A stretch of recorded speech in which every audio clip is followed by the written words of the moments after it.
The Punisher One Last Kill is the brand new Marvel special presentation that just hit Disney Plus. The film is directed by Ronaldo Marcus Green, who's directed King Richard back in 2021. He also co-wrote the screenplay with the man who plays Frank Castle, the Punisher himself, John Bernthal. This special is 44 minutes long, TV matured, and shows us Frank Castle after the events of Daredevil Born Again Season 1. He is back living by himself in Little Sicily in the show, and he is still riddled with PTSD, both as a veteran, but also with what happened with his family in the events of the first season of The Punisher.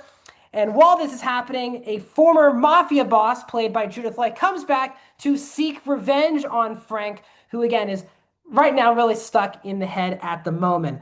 So, welcome back, everyone, to a brand new TV show review here, Max Talks Movies. My name is Max Dinner. We're talking The Punisher, One Last Kill. And this was a special that I was very excited for. I don't love the John Bernthal Punisher show, but I thought it was very good. And I think the biggest reason why the Punisher character has worked over the last decade is because of John Bernthal.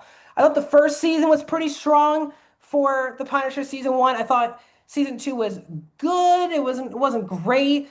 His inclusion obviously in Daredevil season two on the Netflix era, and then obviously on Born Again in season one.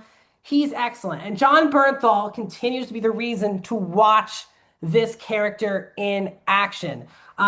You really buy him as this PTSD aided veteran who is really struggling with the effects of his life and the effects of him being the Punisher. That all of these people he's trying to kill also come back to him at some point. And that's really the point of this special because we meet this family who he killed as the Punisher. And she's like, I'm here out for revenge. So he's kind of real with the fact of what he's done as the Punisher. Does his family believe what he has done is a good thing, is a bad thing, and what the direction for his life should be? And I thought this was a very solid TV special. The first half of it is really all reliant on his PTSD, what he's going through mentally. The back half feels like a long take action set piece with Frank just killing a bunch of people. I will say I thought the action was incredible in this TV special. Ronaldo Marcus Green, again, not a guy known for directing action set pieces. He directed like the Bob Marley movie, King Richard.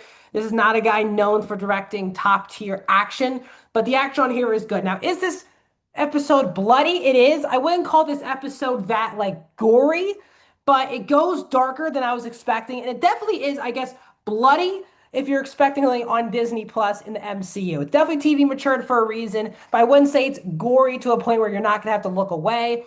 I also want to say if you've never seen the Netflix era of shows, and you were just basically introduced to this character in Daredevil Born Again season two, season one, you don't have to watch the Netflix era of The Punisher to understand what's going on here. The show definitely does, this episode does a really good job taking its time for people who are not caught up with this character to understand what he's going through, who he has lost in his life, his relationships, and what brought him here. This episode was not inside baseball for people who've only seen him as in the Netflix era. I thought that was actually a surprising element. The action is great. It's intense. It can be quite bloody. And John Bernthal is so believable in these action set pieces.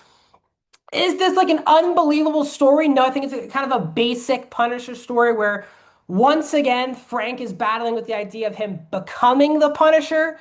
I gotta be honest, after watching this character for a decade, I am kind of tired of Frank Castle debating on whether he should be the Punisher or not. I'm just ready for Frank Castle to be the Punisher. He has played this character for around a decade now, and this has kind of always been the dilemma. I do think it rewards you for that at the end, but I will say it does for me, at least someone who just wants to see Frank Castle as the Punisher. It really takes its time a bit too much for me. And again, it's a pretty basic revenge story. You don't really care about this family who he killed. They give you like a little bit of intrigue, but it's not really enough to get me like pumped about who he's killing and things of that nature. But I think this is a harmless, good time. This is like a great episode of TV. I don't know about that, but I thought it was a very solid entry into the Marvel Cinematic Universe. So I'm giving it a 3.5 out of 5, guys.